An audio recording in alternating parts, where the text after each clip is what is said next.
Alive and alert on the north side of the dirt. It is your man D-Real coming at you with another Be Real with D-Real, where edutainment explains it. I am coming to you with some recommended reading tonight from 1987. Nostalgia.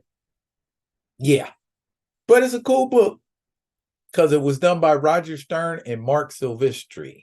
Mark Silvestri went on to join the Image team and gave you that comic book Cyberforce with that knockoff Wolverine who's Native American and the guy with 3 arms and the chick who runs real fast. Yes, that's how memorable it was. I liked Cyberforce. I just can't remember. Ripclaw, I think, was his name. And then Velocity was the girl's name. And I don't know the guy with 3 arms name. Triple Shot.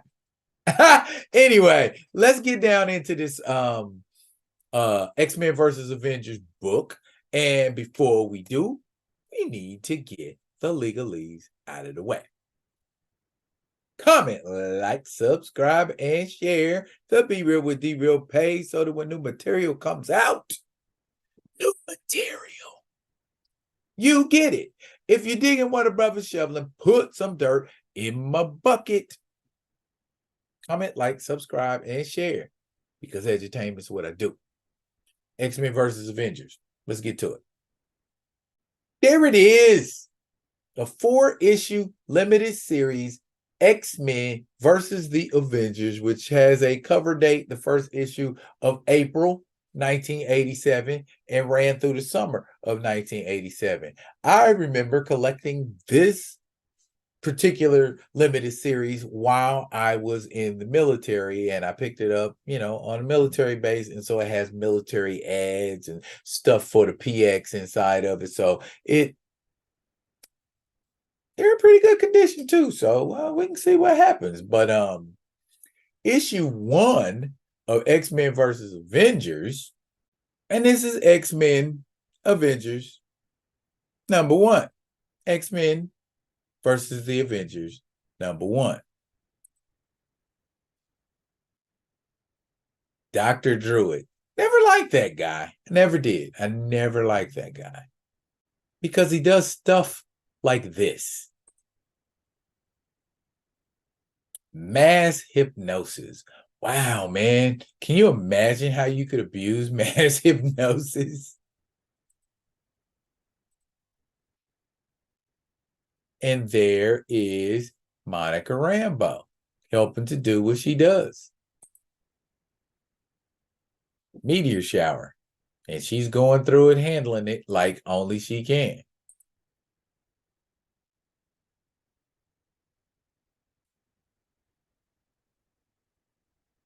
And guess who she's got with her? Yep.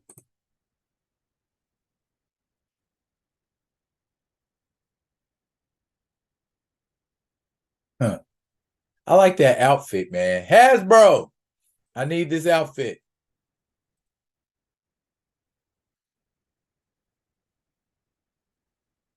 And on the Star Wars tip is She-Hulk and Black Knight.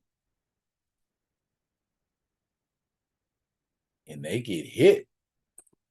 They're going down.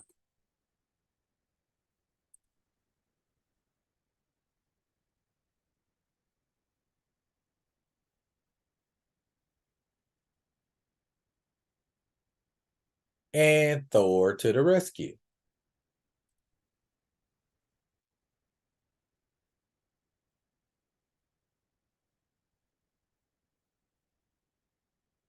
Yeah, Thor has some injuries that have made him less than Thunder God effective. This is probably one of the weakest versions of Thor because he got beat up a lot.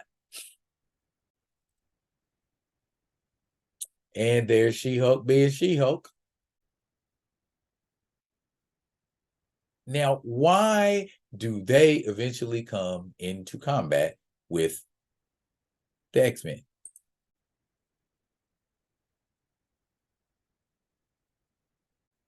Now we go from there to a train wreck in the Soviet Union. So if it's the Soviet Union, who's coming to the rescue? Yep, you guessed it. At this time, they were called the Soviet super soldiers, but we know them now as the Winter Guard.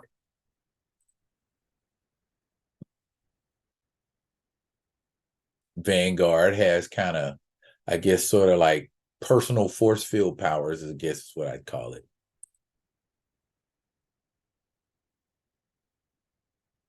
Or I guess to repel energy. I suppose that includes kinetic. But good Lord, bro. You can tell they're new at this superheroing thing, huh?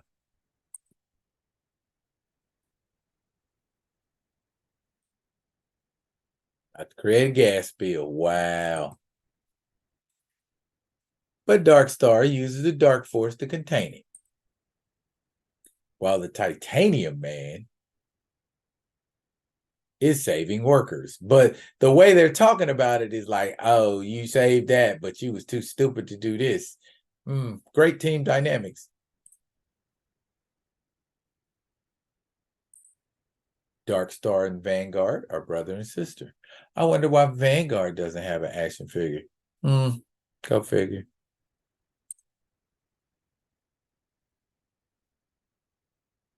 And Ursa Major's strength is being taxed lifting boxcars. But the Crimson Dino is helping.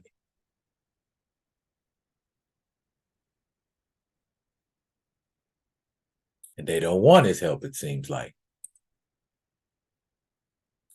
And yes, there's a little gremlin inside of the Titanium Man armor.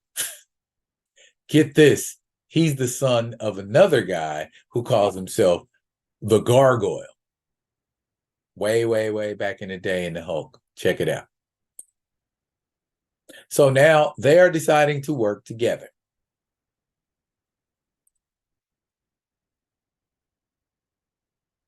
They don't know if they want to work with him, but he's got to talk more. And here are the X-Men chilling like they always chill, not having a care. And this was back during a time where their lineup consisted of more women than it did men.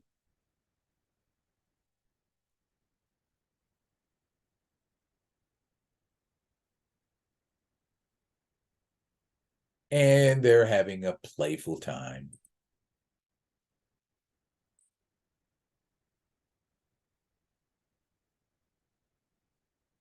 And this was the 80s. So Wolverine was super duper popular. So you know he had to do something super duper cool with his claws.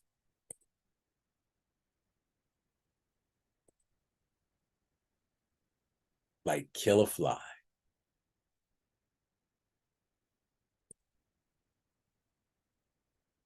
And then we got Havoc.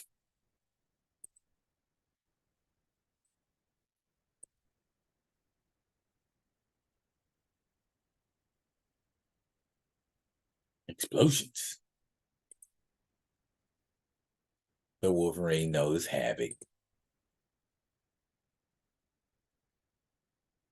And we're missing Longshot and Psylocke, who were also members of the X-Men at this time, but we won't be seeing them.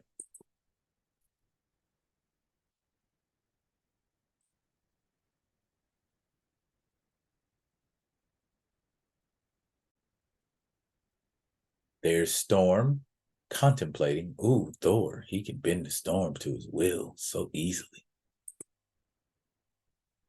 But this is at a point in her career where Storm's mutant power had been neutralized by a device created by Forge, who she ended up being in a relationship with.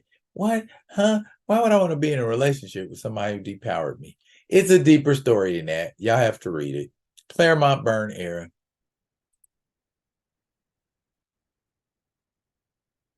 Somebody don't know how to draw black women, Mr. Silvestri. And Magneto is an X-Man? Yep. He's got hair like Quicksilver. I guess they did that to kind of imply You know, because that was at the time when everybody thought Wanda and Pietro were his children. And so we style his hair like that. Oh, I look like him. And Magneto is doing things. He's up to stuff. That's why it had electromagnetic properties, as we read and saw, if I let you. Magneto's taking off to see about that old chunk of rock, and somebody saw him do it. A little short, hairy guy with a cowboy hat on.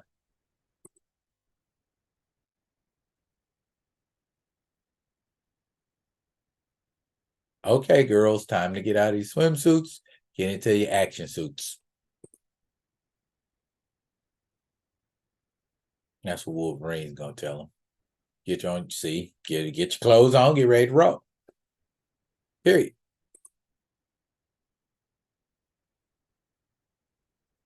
So they gotta go see where Magneto is.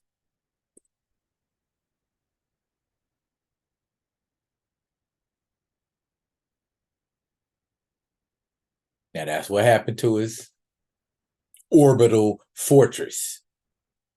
Warlock coming to Earth destroyed it. Evidently not all of it.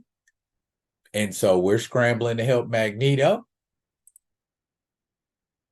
Meanwhile, our government has told the Avengers of a plot that they learned of by the KGB to have their superhuman team murk him.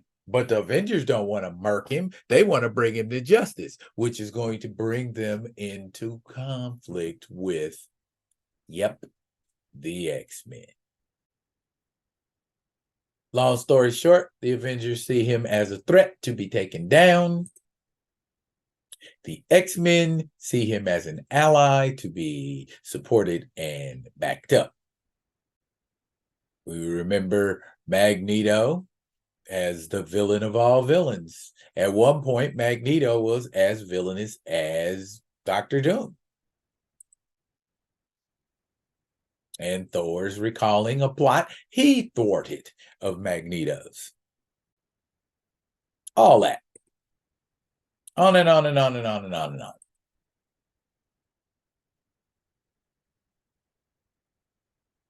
He did all kinds of terrible things. We know this. And here we see Magneto. What's he up to?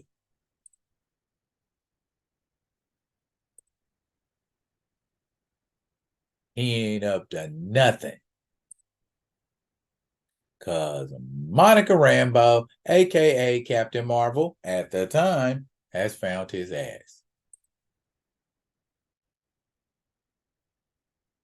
You under arrest, bro. Iron ore. Nah. Avengers are a team. So they hit you with team tactics.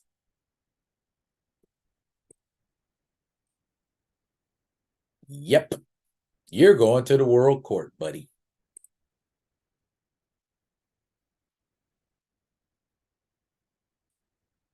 So you're surrounded by Earth's mightiest. What are you going to do?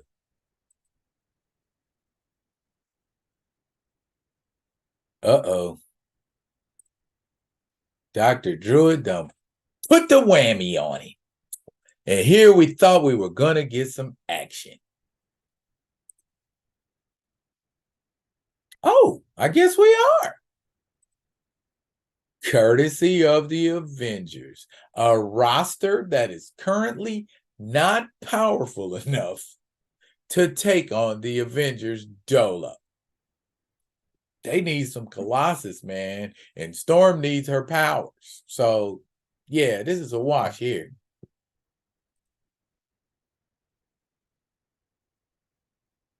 Back off. Don't do nothing stupid. Of course, we know Wolverine gonna say something slick and let the battle begin. Uh, uh, uh, uh. So it's the Avengers and the Soviet super soldiers with the X-Men caught in the middle.